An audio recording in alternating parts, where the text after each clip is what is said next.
नमस्कार। जब भी आप अपना व्हाट्सएप खोलते होंगे, फेसबुक खोलते होंगे, ट्विटर खोलते होंगे या कोई भी सोशल मीडिया प्लेटफॉर्म खोलते होंगे या टीवी जब खोलते होंगे, तो एक सवाल आपके सामने रोजाना आता होगा कि 70 साल में कांग्रेस ने क्या किया। 70 साल में कांग्रेस ने क्या किया, ये सवाल हर जगह ब्लिंक करता है। कांग्रेस ने 70 साल में क्या किया, अगर इसको बताया जाए तो हो सकता है कि एक जिंदगी आदमी की कम पड़ जाए बताने में कि कांग्रेस ने क्या क्या किया है। लेकिन हमारा देश संविधान से चलता है और संविधान ये हमारे देश के नागरिकों को ताकत देता है कि वो अपनी चुनी हुई सरकार से सवाल करें कि हमारी सरकार ने क्या किया।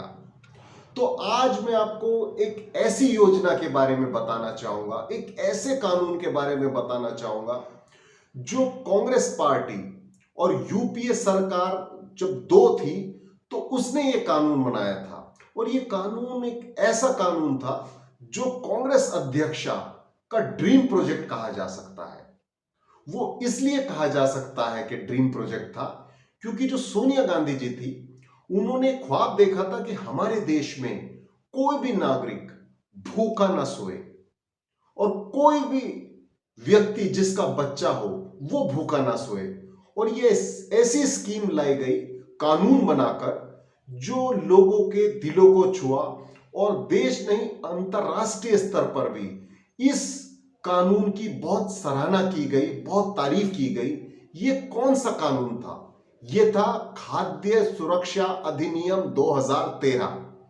इसके अंतर्गत देश की 2/3 लोगों को इस कानून ने छुआ और ये एक ऐसा कानून था कि हर व्यक्ति को 5 किलो अनाज हर महीने दिया जाएगा। यानी एक परिवार में यदि 7 लोग हैं तो उसको 35 किलो अनाज दिया जाएगा और जिसमें चावल की कीमत केवल 3 रुपए किलो होगी, गेहूं की कीमत 2 रुपए किलो होगी।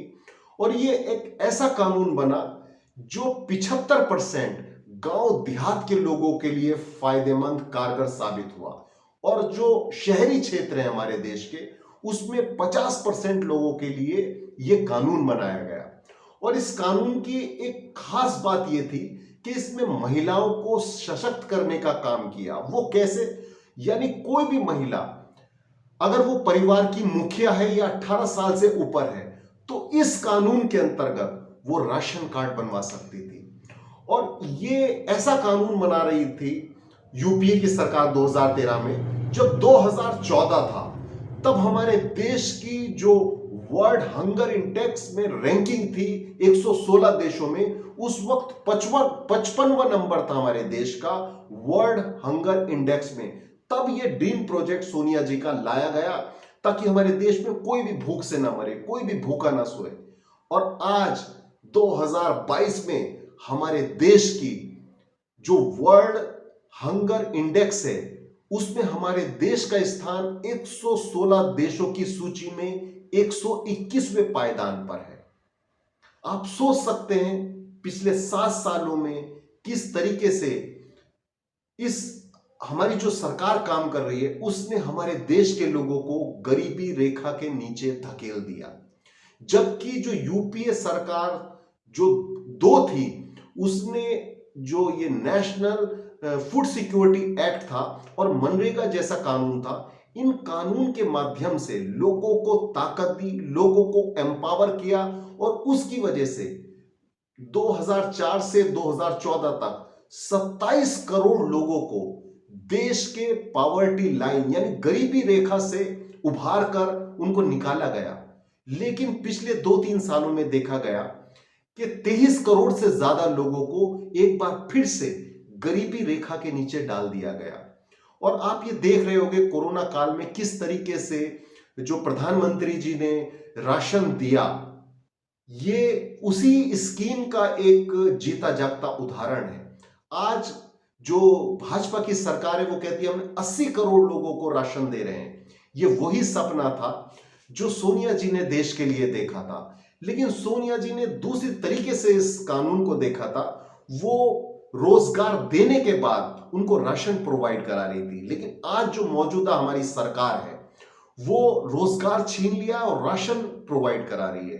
तो उसकी वजह से हमारे देश में भूखमरी फैल रही है, रोजगार की बहुत कमी हो रही है। और इस कानून के अंतर्गत बच्चों के लिए भी एक खास प्राविधान था। उसके अंतर्गत जो 6 साल से 14 साल के बच्चे हैं उनको फ्री मील्स का इंतजाम सरकार कराना था, जो प्रधानमंत्री पोषण योजना के अंतर्गत आती थी। तो ये एक ऐसा कानून बनाया गया था 2013 में, जिसकी आज भी पूरे विश्व में सराहना हो रही है। ये जो आप थैले में देख रहे हैं, मोदी जी का फोटो लग के आ रहा है, किस तरीके से राशन बांटा जा रहा है, किस तरीके से कोरोना में राशन बांटा गया, और अभी 6 महीने के लिए और बढ़ा दिया गया है कि राशन जो प्रधानमंत्री जी पूरे देश में देने जा रहे हैं वो 6 महीने के लिए और बढ़ा दिया गया, क्योंकि भाजपा सरकार को ऐसा लग रहा है कि राशन की वजह से वो 5 राज्यों में चुनाव जीते हैं। लेकिन ऐसा नहीं है। ये जो अधिकार ये कानून के अंतर्गत दिया गया था, ये सोच ऐसी थी क्योंकि जो आर्टिकल अनुच्छेद 21 है हमारे संविधान का, वो कहता है right to live with dignity. लेकिन इसमें सोनिया जी ने एक चीज और जोड़ी कि उसको खाने का अधिकार भी मिले। तो फिर वो राइट जो था आर्टिकल 21 वो एक कंप्लीट राइट बना, जो हमारे संविधान का अनुच्छेद 21 है उसके अंतर्गत ये स्कीम लाने का कोशिश की गई थी। आज ये स्कीम बहुत आज भी कारगर है, लेकिन जिस तरीके से प्रधानमंत्री जो भाजपा सरकार है, स्टेट्स में सरकार है, वो केवल अपना फोटो लगा के बेच रहे हैं। लेकिन इस स्कीम का मायने थे कि हमारे देश के लोगों को वास्तविक में भूखे न सोना पड़े, उनके साथ रोजगार दिया जाए। लेकिन आज एक ऐसी सरकार है, केवल वो इवेंट मैनेजमेंट में बिजी है और वो केवल चुनाव प्रचार में बिजी है, और जो हमारे देश के लोग हैं उनको राशन जिस तरीके से मिलना चाहिए उस तरीके से नहीं मिल रहा है। और ये एक ऐसा कानून था जब हमारे, आप सोचने वाली बात है, ये इस तरीके से कानून बनाया गया था जब प्रधानमंत्री नरेंद्र मोदी उस वक्त 2013 में वो गुजरात के मुख्यमंत्री थे। तब उन्होंने चिट्ठी लिखी मनमोहन सिंह जी को और कहा कि इसमें बहुत कमियां हैं, मुख्यमंत्री से भी राय ली जाए, ये कमी वो कमी। उन्होंने पूरा पुलिंदा बना के चिट्ठी लिखी और कहा कि ये कानून बहुत गलत है। और आज देखिए आप, हमारे देश के प्रधानमंत्री अपना फोटो चिपकवा कर उस राशन को बांट रहे हैं। तो इनकी कथनी और करनी में फर्क है। और उस वक्त सदन में जो बहुत बड़े नेता थे भाजपा के, जब ये कानून पास हो रहा था, तो उस वक्त मुरली मनोहर जोशी ने क्या कहा था मैं आपको वो बताना चाहूंगा। उन्होंने कहा था ये कानून बहुत जल्दबाजी में बनाया गया है और इसमें बहुत खामियां हैं, बहुत कमजोर कानून है। लेकिन आज आप देखिए किस तरीके से प्रधानमंत्री इस कानून के माध्यम से पूरे देश में राशन बांट रहे हैं। और उस वक्त एक बात और कही थी मुरली मनोहर जोशी ने कि ये कांग्रेस पार्टी का जो कानून बनाया खाद्य सुरक्षा बिल, ये केवल वोट के लिए है। नहीं, ये वोट के लिए कानून नहीं था, ये हमारे देश के लोगों को ताकत देने का कानून था। ये हमारे देश को लोगों को इस तरीके से कानून बनाया गया था कि हमारे देश में गरीबी मिटे। लेकिन आज बिल्कुल उल्टा हो रहा है, गरीबी बढ़ रही है। और ऑक्सफोम की रिपोर्ट अगर आप देख लें तो 84% लोगों की आय कम हो गई है। और कुछ मित्र है प्रधानमंत्री जी के, केवल वही तरक्की कर रहे हैं और वही एशिया के नंबर 1 बन रहे हैं, कभी एशिया के नंबर 2 बन रहे हैं। तो हमारे देश के लोगों को गरीबी की तरफ धकेल दिया गया है। लेकिन अगर आपसे कोई भी सवाल पूछे कि कांग्रेस ने 70 साल में क्या किया, तो ये कानून जरूर बताइएगा कि कांग्रेस ने देश को खाद्य सुरक्षा कानून दिया था 2013, जिसके अंतर्गत आज प्रधानमंत्री जी राशन बांट रहे हैं और अपना प्रचार प्रसार कर रहे हैं। जय हिंद।